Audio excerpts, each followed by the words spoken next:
Imagine, tipo, que o apocalipse chegou.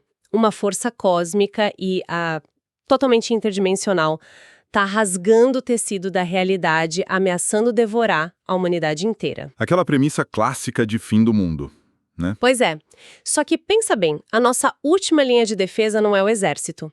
Não são os cientistas brilhantes em laboratórios secretos subterrâneos. A salvação do mundo depende de um viúvo de 70 anos em luto. Caramba. Sim, e ele está dirigindo um carrinho de golfe elétrico pelos gramados impecáveis de uma comunidade de aposentados lá no Novo México. É uma imagem sensacional, vamos combinar. Totalmente. Então, boas-vindas a mais uma das nossas análises aprofundadas. O nosso objetivo hoje é justamente destrinchar The Burrows, que é a mais nova ficção científica da Netflix, com estreia marcada para amanhã, dia 21 de maio de 2026. E olha, o hype tá gigantesco para essa série. Nossa, muito! E para entender o peso dessa obra, a gente mergulhou fundo em reportagens da CNN Brasil, do Adoro Cinema, do Terra. Também pegamos umas análises do portal E-Inert, detalhes musicais levantados pela Dodge Magazine e, claro, aquelas teorias densas que já estão pipocando no YouTube. Sempre tem as teorias do YouTube, né? A galera não perde tempo. Impossível ignorar. Mas o grande gancho aqui, o que está deixando todo mundo curioso, é que essa série está sendo chamada de a sucessora espiritual de Stranger Things. Ela tem produção executiva dos irmãos Duffer através da Upside Down Pictures e foi criada pelo Jeffrey Edges e pelo Will Matthews. Sim, mas tem uma troca fundamental aí. Saem as crianças andando de bicicleta nos anos 80 e entram os idosos vivendo no meio do deserto. Exato. E como é que isso muda a pegada da história? Porque assim, estou bem curiosa. Olha, essa inversão de faixa etária altera o DNA da história de um jeito fascinante, sabe? Quando a gente tira aquele frescor da juventude e coloca o peso do que a sociedade chama de anos dourados, no centro do palco, a narrativa deixa de ser apenas sobre o rito de passagem para a vida adulta. Faz sentido. A urgência vira outra, né? Exatamente. A sobrevivência ganha uma urgência muito diferente. Não estamos mais falando sobre descobrir o mundo, mas sim de lidar com a finitude dele. E a escalação do elenco para contar essa história, bom, é um espetáculo à parte. Sim, eu vi os nomes, é peso pesado atrás de peso pesado. Total. Temos veteranos ali entre 62 e 76 anos. O Alfred Molina assume o papel principal como Sam Cooper e ele está cercado por gigantes, tipo Geena Davis, Alfred Woodard, Bill Pullman e o Dennis O'Hare. Caramba, o peso dramático que esses nomes trazem é colossal. É absurdo e a gente sabe que eles vão entregar atuações impecáveis. E para quem está acompanhando a gente entender a ameaça que esses atores vão enfrentar, acho que primeiro a gente precisa entender quem são esses personagens no dia a dia. Com certeza, o contexto é tudo. Porque as fontes, tipo a matéria da CNN, traçam paralelos constantes entre as crianças lá de Hawkins e os idosos de The Burrows. Em ambas as histórias, os protagonistas formam aquele clássico grupo de desajustados. Os famosos adoráveis perdedores. Isso, mas as motivações, assim, são universos à parte. Porque as crianças queriam aventura, né? Queriam pertencer a um grupo, jogar RPG no porão e explorar florestas. Aí eu te pergunto, qual é o combustível de um grupo de desajustados na terceira idade? Bom, o combustível passa a ser a busca por propósito e validação. Porque pensa bem, o arco de Stranger Things era sobre a expansão do horizonte, sabe? O de The Burrows é sobre a recusa em encolher, em desaparecer. Nossa, recusa em encolher. É forte isso. É muito forte. O personagem do Alfred Molina, o Sam, é o exemplo perfeito dessa dinâmica. Ele é um homem num luto recente pela perda da esposa, lidando com um vazio existencial enorme. E aí, logo no início, ele testemunha algo monstruoso. Ele vê o sobrenatural acontecer bem na frente dele. E aí ele tenta avisar todo mundo, claro. Exato. Mas quando ele tenta avisar as pessoas ao redor, alertar as autoridades, a resposta da comunidade não é o pânico. A resposta é pura condescendência. Sabe o que isso me faz pensar? Meio que uma analogia bem específica. Manda. Lembra daquelas animações antigas, tipo o famoso efeito Charlie Brown? Ah, sim, dos adultos falando. Isso. Aquela linguagem onde a voz de qualquer adulto não forma palavras, é só um ruído abafado de trombone, tipo um uau, uau, uau, sabe? E apenas as crianças importam para mover a história ali. Pior que é exatamente assim. Em Hawkins, de certa forma, era assim também. Os adultos não escutavam as crianças porque achavam que era pura imaginação infantil. Mas aqui, gente, a dinâmica sofre uma inversão muito cruel. O adulto, o idoso, tenta gritar que há um perigo real e tangível e o resto do mundo reage com esse mesmo ruído condescendente. Tratam o cara como se ele fosse só alguém confuso, talvez senil por causa do luto. Essa analogia capta bem a frustração da coisa. Mas eu diria que a invisibilidade do idoso hoje em dia na nossa sociedade é ainda mais perversa do que a da criança. Ah, sem dúvida. Como assim na prática da série? É que a sociedade perdoa a imaginação infantil. Já no caso do Sam, os avisos dele são vistos como um incômodo, sabe? Como um sinal de decadência mental que as pessoas preferem simplesmente não encarar de frente. É mais fácil ignorar. Exatamente. E, ironicamente, do ponto de vista da engenharia do roteiro, essa marginalização extrema acaba transformando esse grupo de aposentados na linha de defesa perfeita contra uma invasão silenciosa. Peraí, linha de defesa perfeita porque ninguém liga para o que eles estão fazendo, é isso? Exato. Como as autoridades e até as próprias famílias presumem que eles são inofensivos, pacatos, irrelevantes para as engrenagens produtivas do mundo, ninguém monitora os passos deles de verdade. Caramba, eles adquirem uma liberdade furtiva. Isso. Eles podem investigar a ameaça, cruzar limites, invadir espaços dentro da comunidade, porque o olhar público simplesmente atravessa por eles. O disfarce deles é a própria invisibilidade social. Nossa, isso é genial do ponto de vista narrativo. E levanta uma questão logística muito boa também. Se eles são praticamente ignorados pelo resto da comunidade, como esse grupo reage quando o horror cósmico decide invadir aquela rotina pacata? O choque é gigantesco. Sim, porque a escolha do cenário já é um choque absurdo por si só. A gente lembra bem de Hawkins, tinha toda aquela atmosfera cinzenta, úmida, aquelas florestas densas lá de Indiana que já gritavam: ah, temos um mistério assustador aqui. Um clima total de terror clássico. Exato. E The Burrows joga essa expectativa totalmente pela janela. A história se passa nessa luxuosa comunidade de aposentados no Novo México. Pelo que as matérias do TR e da CNN descrevem, é um lugar muito ensolarado. Muito sol, gramados impecáveis. Gramados perfeitamente aparados, dias super monótonos, uma estética de tranquilidade bem artificial, estéril até. Definitivamente não é um lugar onde um alienígena, um monstro interdimensional costuma aparecer para tomar um chá, né? Com certeza não. E olha, essa subversão do cenário é um recurso clássico de tensão. O terror é infinitamente mais eficaz quando ele profana um espaço que a mente humana já associou à segurança absoluta. Ah, é tipo o que acontece em filmes slasher no subúrbio. Exato. Em uma floresta escura, o cérebro já está preparado para o ataque. Agora, em um gramado banhado pelo sol do meio-dia no Novo México, não tem onde esconder o medo. O monstro quebrando essa paz artificial gera um impacto totalmente visceral em quem assiste. Dá um frio na espinha só de imaginar. Dá mesmo. E para piorar ou melhorar, dependendo de como a gente vê a genialidade da produção, os criadores costuram essa falsa sensação de segurança usando a música como uma verdadeira arma psicológica. A trilha sonora, eu preciso falar disso. A 2 Magazine fez um levantamento muito, mas muito detalhado sobre as músicas. E olha, quem espera aqueles sintetizadores eletrônicos super marcantes dos anos 80 de Stranger Things vai ter uma surpresa enorme. Uma mudança de chave total. Sim. A trilha original do John Pasano é inteiramente trançada com clássicos atemporais de outras décadas.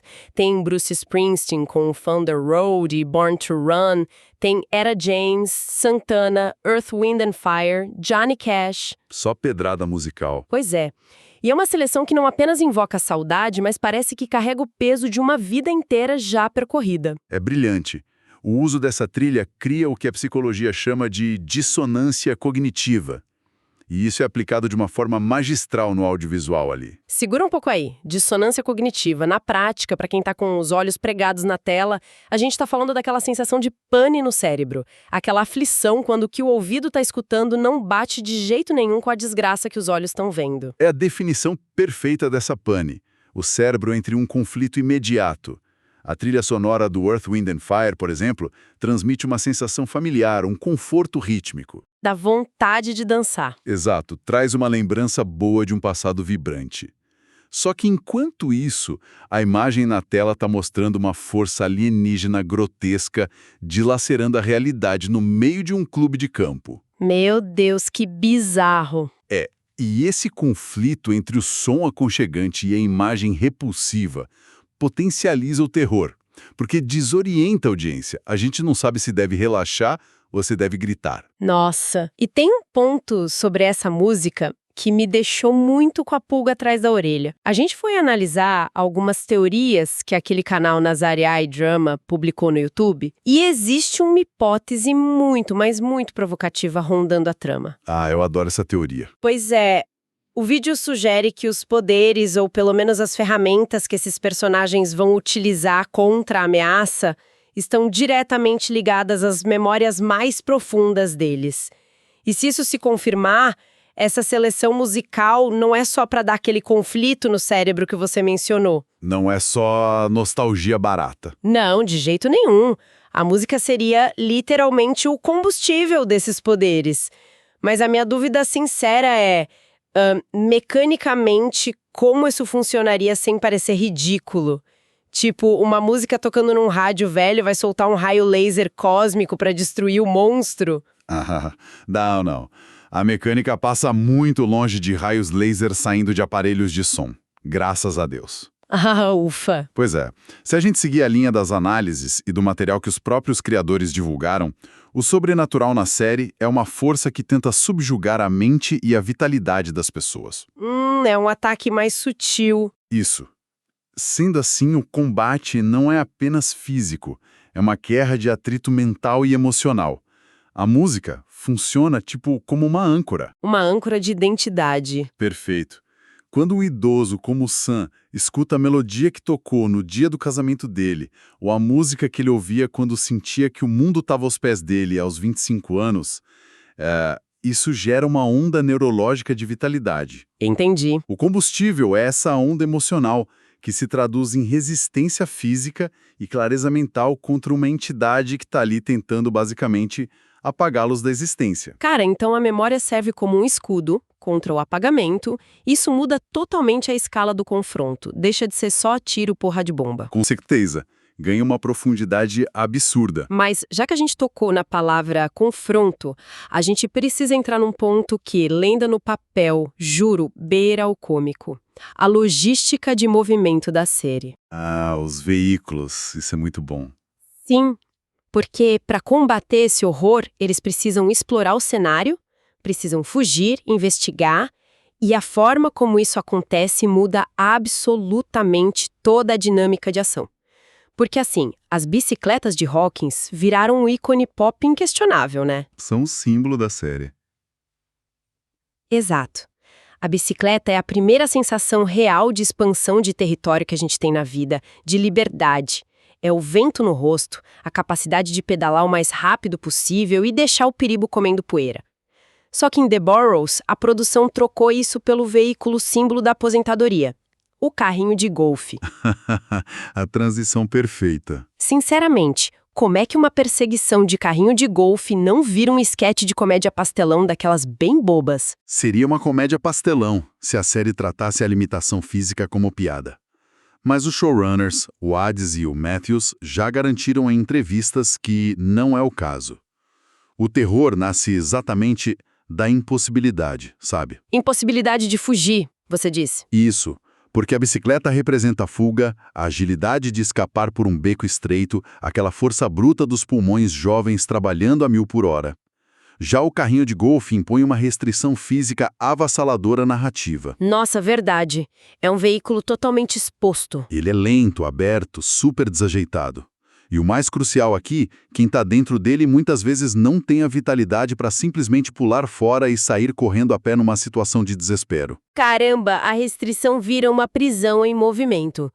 Se eles estão ali, a 15 quilômetros por hora, e tem um pesadelo de outra dimensão correndo logo atrás, não tem como simplesmente apertar o passo. A solução tem que vir de outro lugar. É aí que a genialidade do roteiro entra. A sabedoria e a experiência de vida substituem os reflexos rápidos. A resolução de problemas da série não pode depender da força muscular. Eles não vão sair no soco com o bicho. Não vão. O grupo de idosos precisa superar a ameaça usando estratégia, planejamento e astúcia pura. Eles precisam usar o ambiente a favor deles, preparar armadilhas, prever os movimentos da criatura. Xadrez mental. Exatamente. Porque se depender apenas de quem corre mais rápido, o jogo já está perdido antes mesmo de começar. A falta de velocidade do carrinho de golfe, no fim das contas, dita um ritmo de suspense muito mais metódico e sufocante. E essa vulnerabilidade imposta pelo ritmo lento do carrinho nos guia perfeitamente para o verdadeiro vilão da série. Ah, sim. O maior dos medos. Porque a fraqueza definitiva desses personagens não está nas articulações doloridas, nem no motor elétrico fraco do carrinho, nada disso. A maior vulnerabilidade deles é implacável e super inegociável: o relógio. O relógio não perdoa.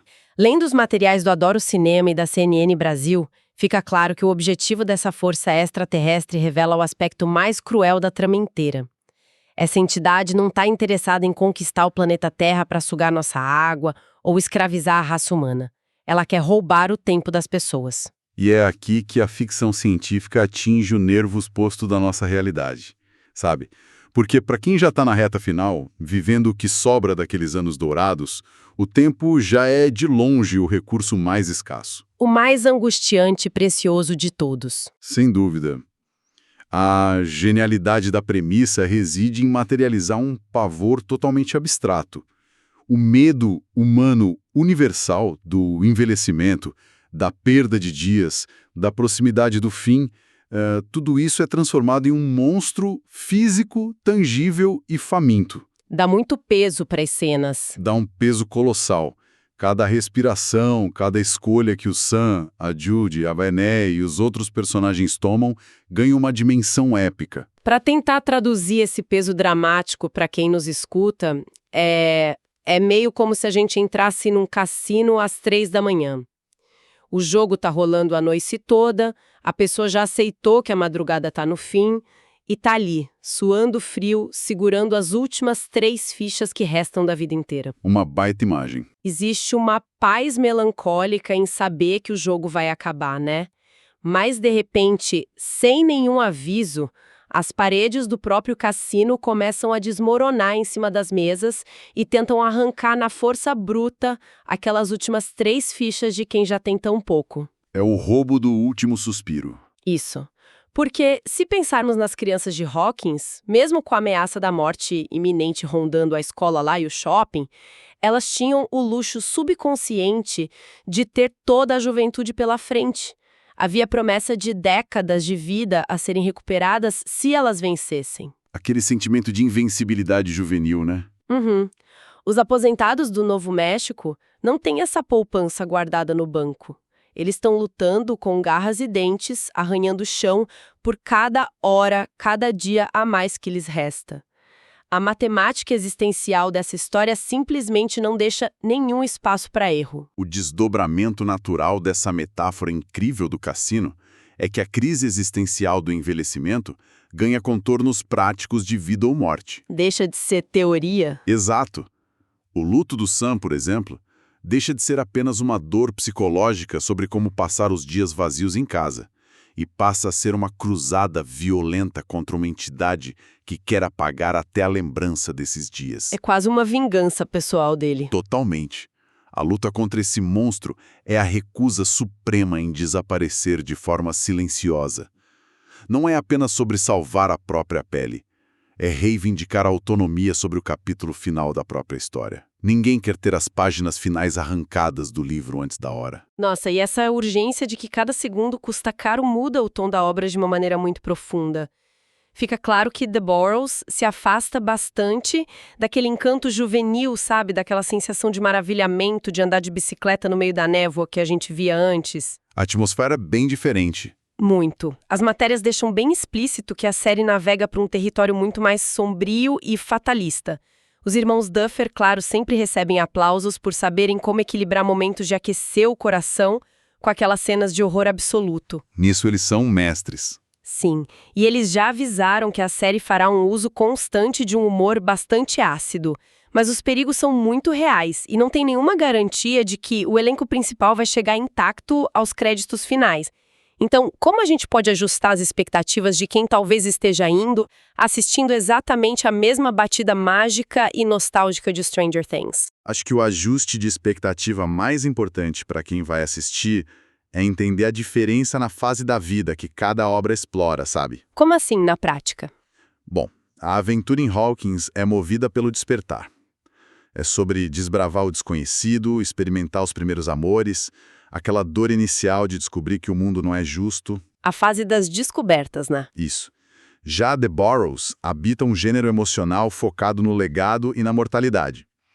Trata-se de inventariar o que ficou para trás, avaliar o que valeu a pena e ver o que ainda dá tempo de consertar.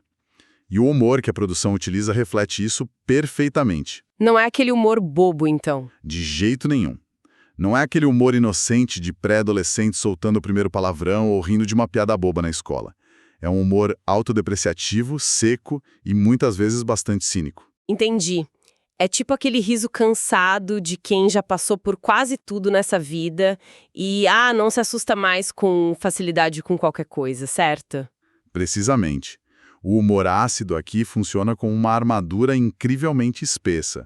Estamos falando de pessoas que já enterraram amigos de uma vida inteira, já acompanharam as reviravoltas malucas da política mundial, lidaram com doenças graves e com as crueldades triviais do dia a dia. Eles já viram de tudo. Eles não vão se jogar no chão em desespero absoluto por causa de um invasor cósmico, sabe? Eles vão encarar o bicho com uma mistura de exaustão e puro sarcasmo. Imagino muito a cara deles, tipo, não, mais um problema para eu resolver hoje. Exatamente isso. E esse pragmatismo de quem já viu demais cria uma textura de suspense muito mais madura e psicológica. Quando o medo finalmente atinge esses veteranos, não é o pânico superficial de um monstro saindo do armário. O medo real, o terror absoluto que transparece ali na tela, é a angústia sufocante de olhar para trás e temer que uma existência inteira, cheia de altos e baixos, acabe não sendo o suficiente. E o pior, de ter o pouco tempo restante usurpado antes de encontrar alguma paz de espírito. É um fatalismo muito denso, bem diferente de uma fantasia juvenil, né? Sem dúvida, o que torna a aposta dramática consideravelmente mais alta e universal para todos nós. Realmente, o panorama que a gente conseguiu montar hoje, cruzando os detalhes dos roteiristas, essa ambientação bizarra e as análises, mostra que The Boroughs definitivamente se recusa a ser meramente uma versão geriátrica de uma fórmula engessada. Ela tem vida própria, com certeza. Tem. Ao trocar as bicicletas pelos carrinhos de golfe e, sei lá, ao colocar clássicos imortais das rádios, confrontando o terror cósmico, a série parece utilizar essa embalagem super instigante da ficção científica para discutir temas que a nossa cultura, na real, prefere jogar para debaixo do tapete. Ninguém quer falar sobre envelhecer. Pois é. É uma reflexão muito profunda sobre a invisibilidade imposta aos mais velhos, sobre a importância tática e emocional da bagagem de uma vida acumulada e, principalmente, sobre aquela fúria bruta, visceral, de viver cada dia intensamente quando se tem a plena consciência de que a areia da ampulheta está no fim. É poético e aterrorizante ao mesmo tempo. Muito. É o tipo de produção que promete não apenas intrigar os solavancos e o suspense característicos de um bom thriller no deserto, mas também vai inevitavelmente forçar uma reavaliação de como a própria terceira idade é retratada na mídia. E, claro, de qual é o verdadeiro valor do tempo. E ao debatermos esse valor inestimável do nosso tempo, a série acaba funcionando como um espelho para quem assiste. É impossível não se projetar na história. Exatamente. Se a premissa sugere que, diante de uma ameaça insondável, o verdadeiro poder não está na força física ou num armamento pesado, mas sim na capacidade de usar as memórias mais preciosas como um pilar de resistência e vitalidade. Isso deixa uma reflexão profunda para quem acompanhou o nosso bate-papo de hoje. Conta pra gente. Diante de uma força implacável que consome a vida diária e rouba o tempo da humanidade aos poucos, qual memória sua seria forte o suficiente para servir de escudo absoluto? E talvez o questionamento mais importante para o nosso mundo real, aqui fora das telas. O que nós podemos fazer nas escolhas práticas do nosso hoje para garantir que o nosso próprio tempo não esteja sendo silenciosamente desperdiçado? Nossa, que provocação excelente para a gente encerrar essa discussão. Agradeço imensamente a companhia de quem nos emprestou os ouvidos hoje para desvendar as engrenagens desse universo tão aguardado. Continuem mantendo a faísca da curiosidade sempre acesa, questionando e explorando o mundo além da superfície. E até o nosso próximo mergulho.